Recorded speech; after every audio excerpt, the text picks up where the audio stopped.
안녕하세요. 광교검입니다. 앞의 영상에서 JP 모건 체이스가 인수합병을 통해서 어떻게 성장했는지 말씀드렸는데, 우리나라에도 JP 모건 못지않게 인수합병을 통해 크게 성장한 회사가 있습니다.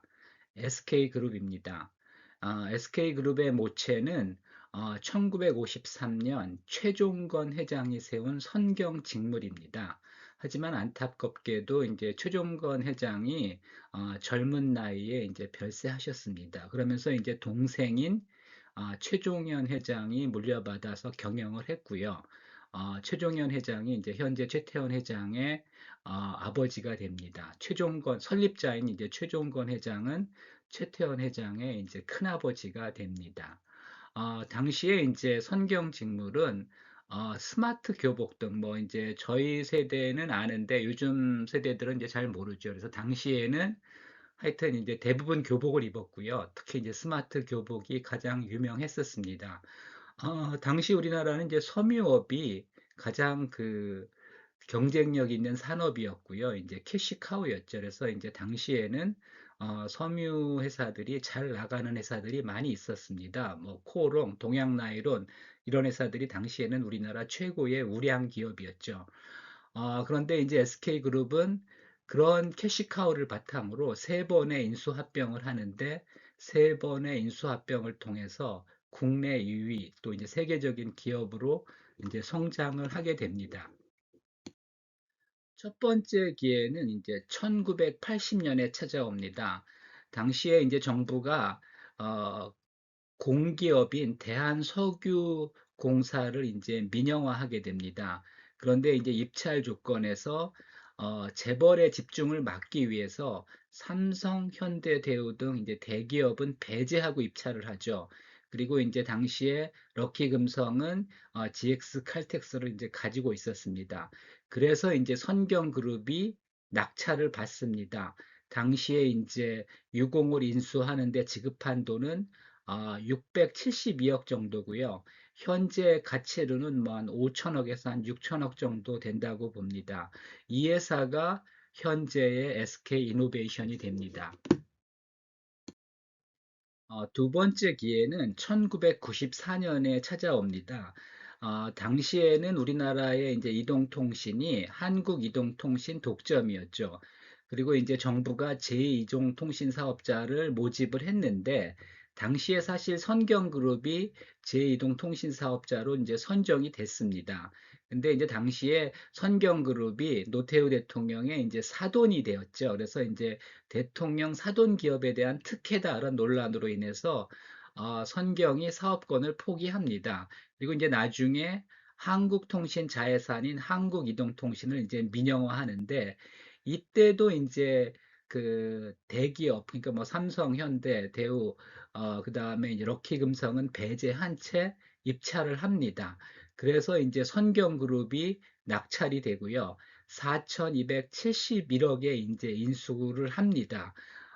지금 가치로는 뭐 한 1조에서 한 1조 5천억 정도로 봅니다. 근데 하여튼 당시로서는 하여튼 괜찮은 가격에 뭐 당시에는 뭐 이렇게 싸다고 생각하지 않았지만 지나고 보면은 굉장히 싼 가격에 이제 인수를 하게 됩니다. 이 회사가 지금 이제 SK텔레콤이고요. 그 다음에 이제 SK텔레콤이 뭐 하여튼 수익성이 굉장히 높은 이익이 많이 나는 회사였기 때문에 또 그 돈을 가지고 이제 나중에 하이닉스를 인수하게 되고요. 하이닉스 인수 후에는 이제 SK텔레콤이 SK텔레콤과 SK스퀘어로 이제 인적 분할이 됩니다. 세 번째 기회는 2011년에 찾아옵니다. 하이닉스를 인수하게 된 겁니다.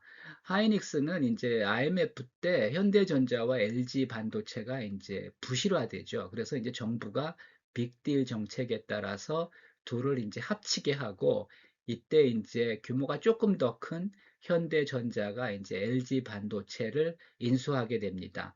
당시 인수 가격은 59%가 2조 5,600억이었습니다.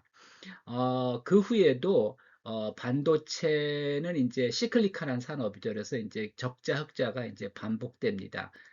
그런 가운데 이제 그 하이닉스가 그 LG 반도체 인수에 이제 돈을 많이 썼고요. 또 업황도 굉장히 이제 시끌시끌하면서 적자 흑자가 이제 반복되는 상황에서 반도체 불황이 찾아왔고 그때 이제 재무 구조가 악화돼서 결국 이제 워크아웃에 들어갑니다. 그리고 이제 워크아웃 중에 이제 현대를 떠나면서 하이닉스로 이제 개명을 하게 되죠. 그 2011년에 이제 채권단이 하이닉스를 이제 공개 매각을 하는데 이때 또 이제 SK그룹이 3조 4,260억에 인수합니다.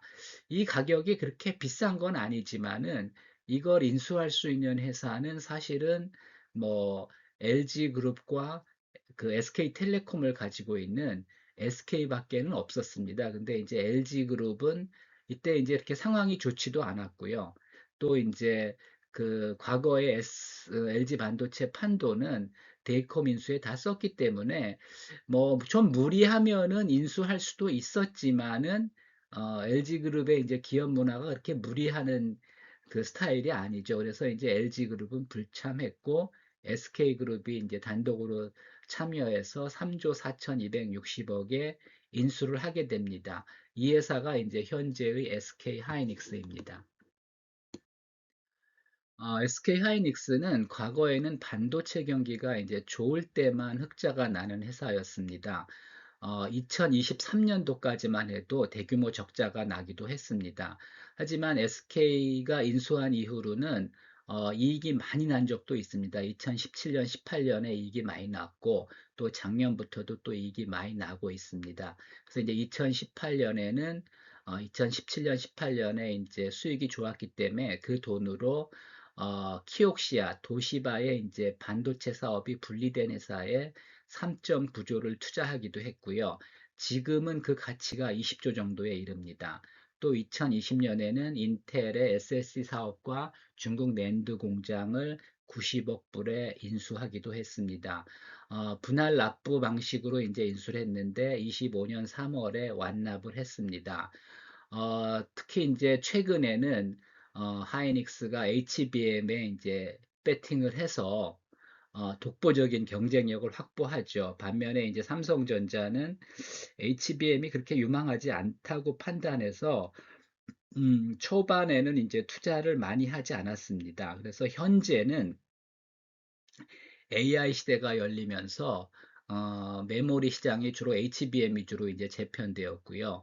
하이닉스가 지금은 가장 경쟁력이 있는 메모리 회사가 되었습니다. 물론 이제 다시 삼성전자가 추월할 가능성이 있지만 현재는 SK 하이닉스가 이제 삼성전자도 추월한 상황입니다. 현재 기준 SK 하이닉스는 세계 최고의 이제 메모리 반도체 사고요.